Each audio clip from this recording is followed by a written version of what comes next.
वैदिक काल के बारे में जब हम बात करते हैं तो हम देखते हैं कि भले ही यह पुराने समय की बात हो, लेकिन आज भी हम जिन मंत्रों का उच्चारण सुनते हैं या जिन संस्कृत के शब्दों का प्रयोग हम आज भी करते हैं, इनकी जड़ों की गहराई आज से लगभग 3500 साल पहले तक जाती है।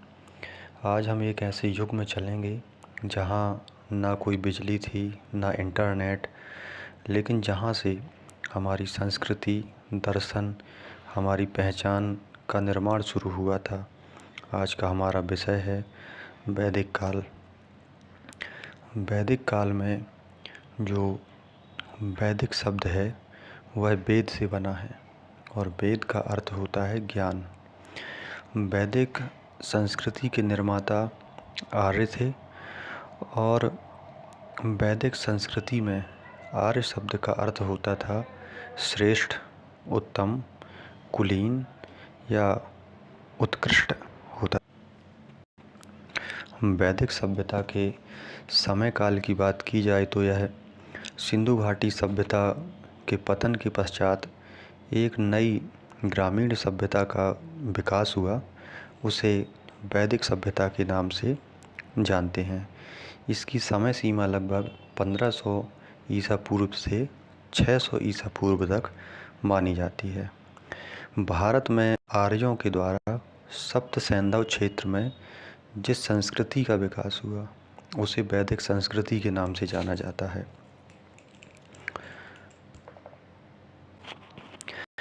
वैदिक संस्कृति को अध्ययन की सुविधा से इसे दो भागों में बांटा गया है। ऋग्वेदिक काल, जिसका समय काल 1500 ईसा पूर्व से 1000 ईसा पूर्व है, और इसके पश्चात उत्तर वैदिक काल और इसका समय 1000 ईसा पूर्व से 600 ईसा पूर्व तक है। ऋग्वेदिक काल की अगर चर्चा करें तो हम पाते हैं या हमें जो जानकारी प्राप्त है उसके अनुसार ऋग्वेद काल की जानकारी का एकमात्र स्रोत ऋग्वेद है। 4 वेदों में से एक ऋग्वेद भी है। ऋग्वेदिक काल में आर्यों का जीवन कबीलाई प्रकार का था, जहाँ उनका जीवन अस्थायी प्रकार का होता था।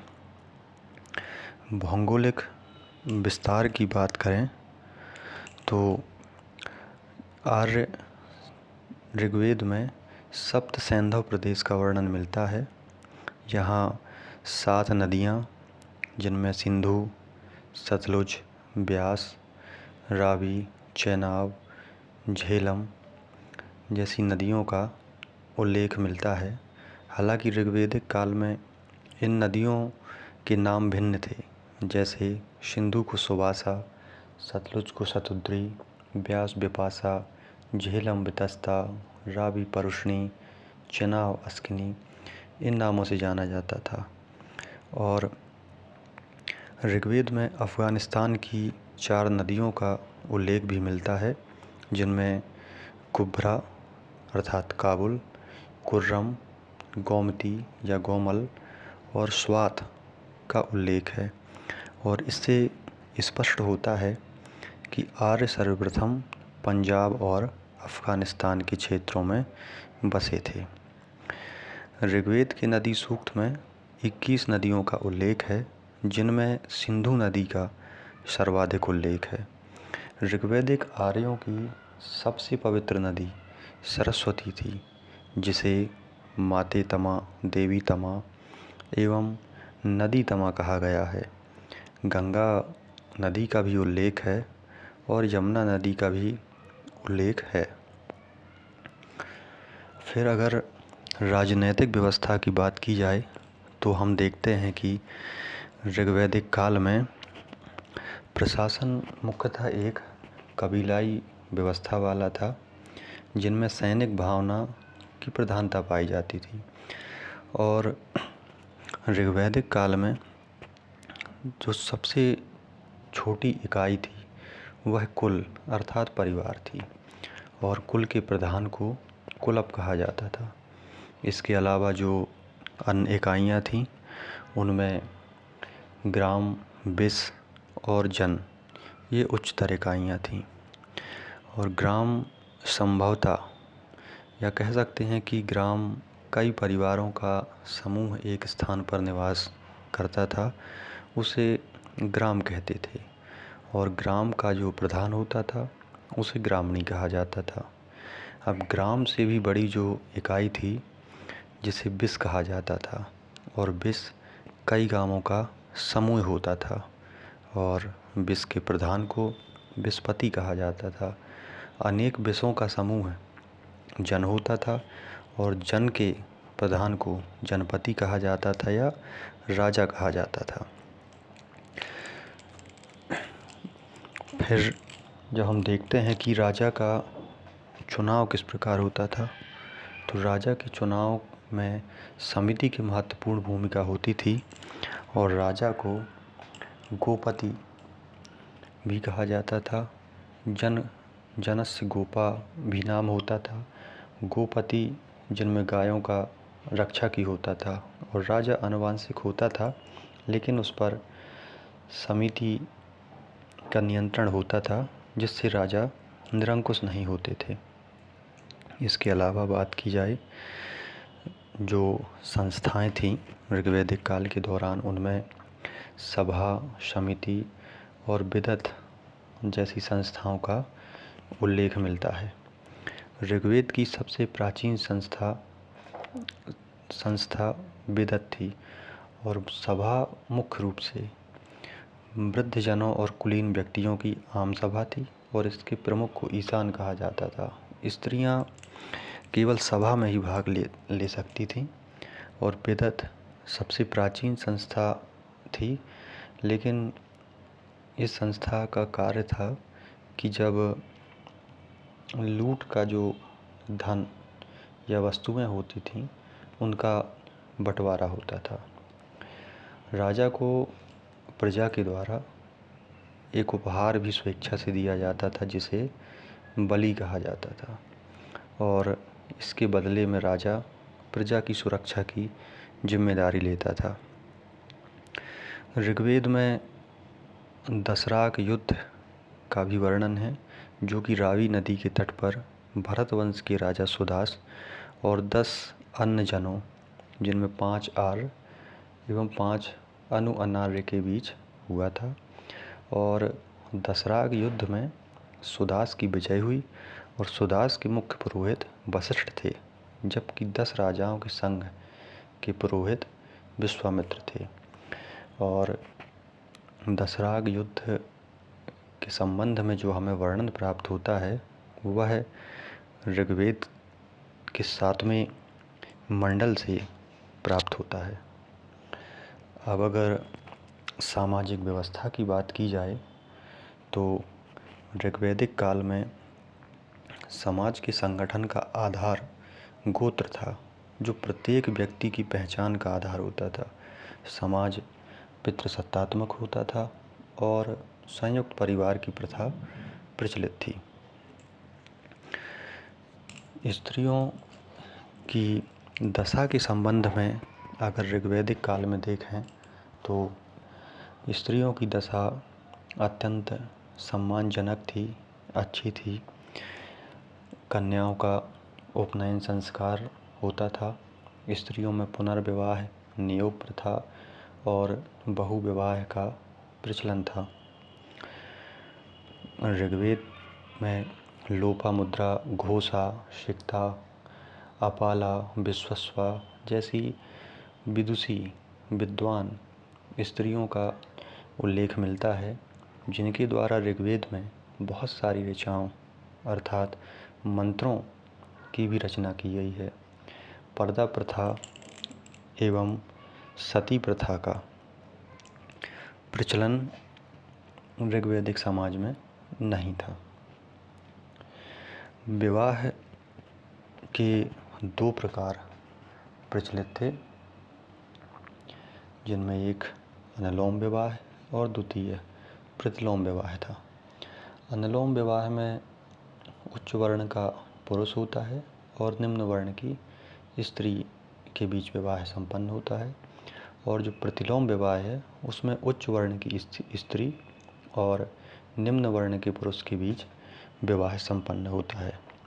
वर्ण व्यवस्था की बात की जाए तो ऋग्वेद में वर्ण शब्द रंग के अर्थ में तथा कहीं कहीं व्यवसाय के चयन के संदर्भ में भी इसको प्रयुक्त किया गया है। प्रारंभ में हमें 3 वर्णों का ही उल्लेख मिलता है, जिनमें ब्रह्म, क्षत्रिय और वैश्य, लेकिन शूद्र शब्द का उल्लेख सर्वप्रथम ऋग्वेद के 10वें मंडल में पुरुष सूक्त में मिलता है। और इसके अलावा ऋग्वेद में दास प्रथा का उल्लेख भी मिलता है। आर्थिक जीवन ऋग्वेदिक आर्यों का आर्थिक जीवन या आर्थिक स्थिति के संबंध में यदि हम देखते हैं तो ऋग्वेदिक कालीन आर्यों का प्रारंभिक जीवन अस्थायी था और संस्कृति को अगर देखें तो मूल रूप से यह ग्रामीण थी। कबायली संरचना होने के कारण पशुपालन को मुख्य पेशा या मुख्य कार्य माना जाता था, जबकि कृषि से संबंधित कार्यों का उतना महत्व नहीं समझा जाता था। और पशुपालन में जो पशुओं में सबसे महत्वपूर्ण है वह गाय है। और गाय का संदर्भ हमें ऋग्वेद में 176 बार मिलता है। और आर्यों की अधिकांश लड़ाइयाँ गायों को लेकर ही हुई हैं। और ऋग्वेद में युद्ध का पर्याय गविष्टि, जिसे गायों का अन्वेषण जिसका अर्थ होता है, मिलता है। और गाय से संबंधित यदि हम देखते हैं तो धनी व्यक्ति को गोमत तथा राजा को गोपति कहा जाता था। और समय की माप के लिए गोधूली और दूरी की माप के लिए गव्यतु शब्द का प्रयोग किया जाता था। इससे हम समझ सकते हैं कि गाय को कितना महत्वपूर्ण माना जाता था। गाय को अगन्या न मारे जाने योग्य भी समझा गया है, या अर्थात ऐसा कहना उचित होगा कि माना गया है। कृषि के संबंध में बात करें तो कृषि द्वितीयक पेशे के रूप में थी। और ऋग्वेद के 4th मंडल में खेती की प्रक्रिया का वर्णन मिलता है, लेकिन एक ही अनाज यव अर्थात जौ का उल्लेख मिलता है। ऋग्वेद में पशुपालन महत्वपूर्ण था। इसमें ऋग्वेदिक काल में घोड़ा, बैल, भैंस, भेड़, बकरी, ऊँट, ये सब जो जीव थे इनका उल्लेख मिलता है, लेकिन बाघ और हाथी का उल्लेख नहीं मिलता है। सोना के लिए ऋग्वेद में हिरण्य शब्द का प्रयोग किया गया है। और यह जानना महत्वपूर्ण है कि ऋग्वेद में कपास का उल्लेख नहीं मिलता है।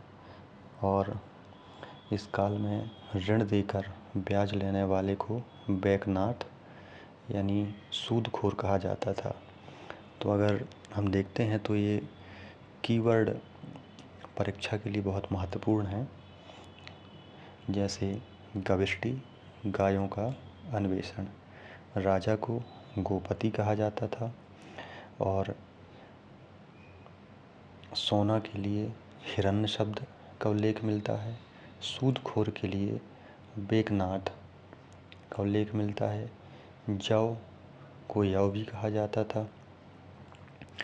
इसके बाद यदि हम धार्मिक जीवन के संबंध में बात करें तो आर्य बहुदेववादी होते हुए भी एकेश्वरवाद में विश्वास करते थे। इस समय प्राकृतिक शक्तियों का मानवीकरण कर उनकी पूजा की जाने लगी थी। यज्ञों का इसमें महत्वपूर्ण स्थान था। वे मुख्य रूप से प्रकृति के पूजक थे। प्रकृति के प्रतिनिधि के रूप में आर्यों के देवताओं को यदि देखा जाए तो हम इन्हें 3 श्रेणियों में मान सकते हैं। हालांकि यह सुविधा के लिए है कि अंतरिक्ष के देवता इंद्र, रुद्र मरुत, वायु, पर्जन्य, ये सभी अंतरिक्ष के देवता माने जा सकते हैं। इसके बाद आकाश के देवता सूर्य, वरुण, पूषण, विष्णु, आदित्य, उषा, अश्विन आकाश के देवता हम कह सकते हैं। और पृथ्वी के देवता, इनमें अग्नि, सोम, पृथ्वी, बृहस्पति, सरस्वती आदि हैं। ऋग्वेद में इंद्र का वर्णन सर्वाधिक प्रतापी लोक देवता के रूप में किया गया है। इंद्र को आर्यों का युद्ध नेता तथा वर्षा, आंधी, तूफान का देवता माना जाता है। ऋग्वेद के 5वें मंडल में अग्नि सूक्त है और ऋग्वेदिक कालीन समाज में यह दूसरे सबसे महत्वपूर्ण देवता हैं। इस काल में अग्नि को देवताओं और मनुष्यों के बीच मध्यस्थ माना जाता था। इनके माध्यम से देवताओं को आहुतियाँ दी जाती थी। और यदि तीसरे प्रमुख देवता को देखा जाए तो वे वरुण थे, जो जल से संबंधित देवता थे, जल का प्रतिनिधित्व करते थे। ऋग्वेदिक काल में देवताओं की उपासना की मुख्य रीति स्तुति पाठ करना होता था। यज्ञ बलि का भी प्रचलन था, लेकिन स्तुति पाठ पर अधिक जोर दिया जाता था। ऋग्वेद कालीन जो समाज के लोग उपासना करते थे देवताओं की, उनके उपासना पूजा का दृष्टिकोण भौतिकवादी था। भौतिकवाद को वो महत्व देते थे। पुनर्जन्म की अवधारणा उस समय तक नहीं आई थी और यज्ञ की तुलना में प्रार्थना ही अधिक प्रचलित हुआ करती थी। इसके बाद हम देखते हैं कि 1000 ईस्वी आते आते ऋग्वेदिक कालीन व्यवस्था समाप्त हो जाती है और एक नई व्यवस्था का प्रारंभ होता है।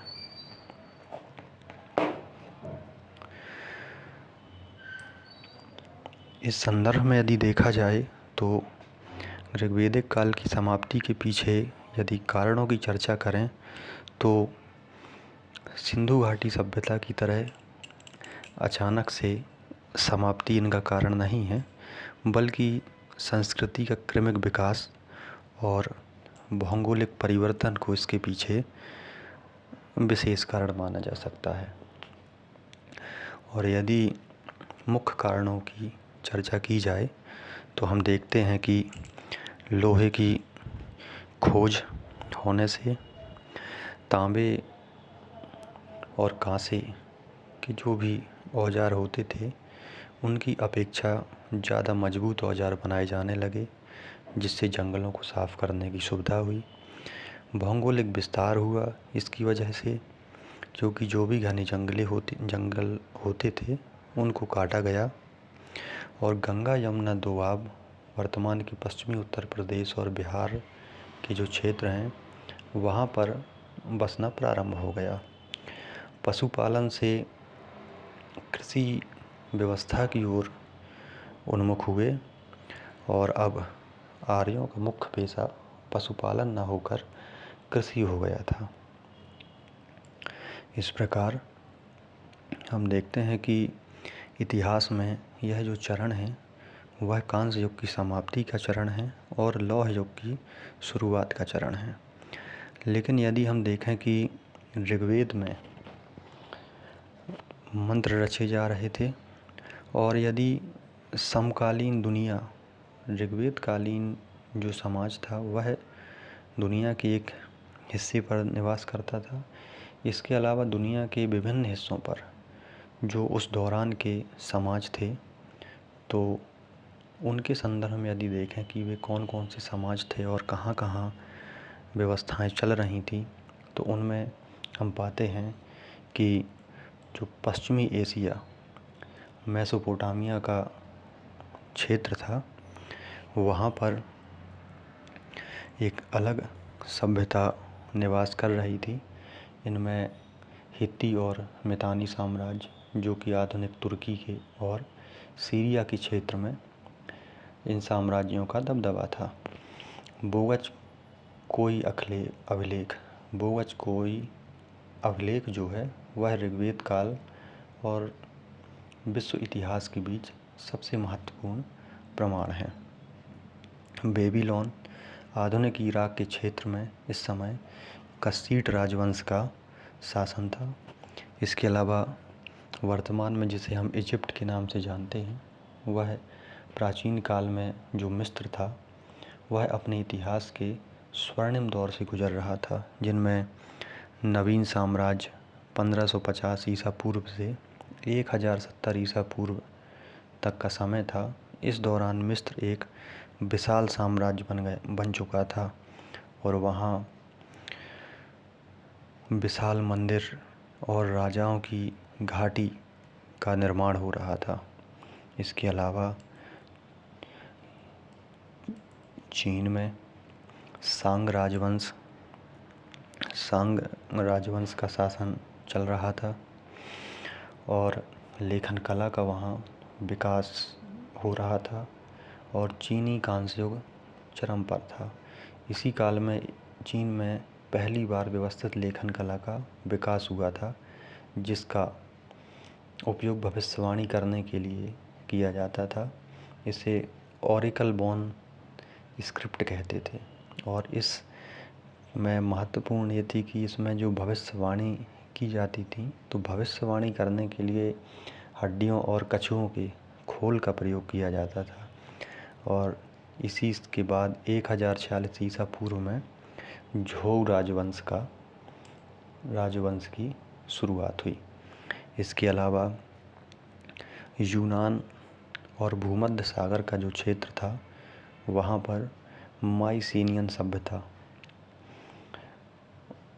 यूनान में यह माइसीनियन सभ्यता का दौर था, जो कि 1600 से 1100 ईस्वी तक चली। यह सभ्यता अपने महलों, योद्धाओं और व्यापार के लिए जानी जाती है। इसी समय काल में ही हम ट्रोजन युद्ध के बारे में जानते हैं, जो कि एक ट्रोजन वॉर के रूप में प्रसिद्ध है। पश्चिमी साहित्य में होमर की इलियाड, जो कि सबसे महत्वपूर्ण ट्रॉय युद्ध के संबंध में पुस्तक है, और ओडिसी का वर्णन हमें देखने को मिलता है। इस प्रकार हम समझ सकते हैं कि ऋग्वेदिक काल और समकालीन विश्व में कौन सी संस्कृति में किस प्रकार की परिस्थितियाँ थी और किस प्रकार के कार्य वहाँ चल रहे थे। इस चार्ट के माध्यम से तुलनात्मक रूप से समझना ज़्यादा बेहतर हो सकता है। इसके बाद यह एक प्रश्न है, जो कि आप इसे सॉल्व करके देखें, आप आंसर कर पाते हैं या नहीं हो पाता है। और एक मेंस की दृष्टि से प्रश्न है, जिसमें लौह युग के बारे में आपको बताना है। तो और इसके बाद हम उत्तर वैदिक काल का जो अगला चरण है, वैदिक काल का 1000 ईसा पूर्व से 600 ईसा पूर्व के बीच में, इस संदर्भ में अगले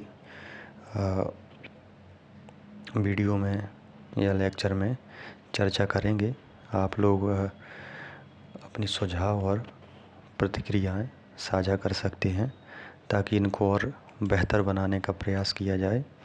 और इस वीडियो को बनाने का उद्देश्य केवल चीज़ों को समझाने, डिटेल कह सकते हैं कि व्यवस्थित रूप से समझाने की बजाय एक दृष्टिकोण को विकसित करने का था, और इसे हम आगे जारी रखेंगे और बेहतर रूप में समझाने का प्रयास किया जाएगा।